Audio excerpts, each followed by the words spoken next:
Joseph Vijay எனும் நான்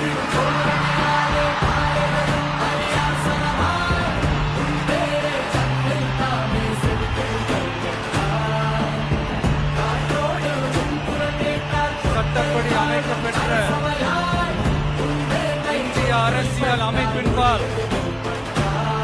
உண்மையான நம்பிக்கையும் மாறா பற்றும் கொண்டிருப்பேன் என்றும் இந்திய நாட்டின் ஒப்பில்லாத முழு முதல் ஆட்சியையும் உரிமையையும் நிலை நிறுத்துவேன் என்றும் தமிழ்நாட்டு அரசின் முதலமைச்சராக உண்மையாகவும் உளச்சான்றின்படியும் என் கடமைகளை நிறைவேற்றுவேன் என்றும்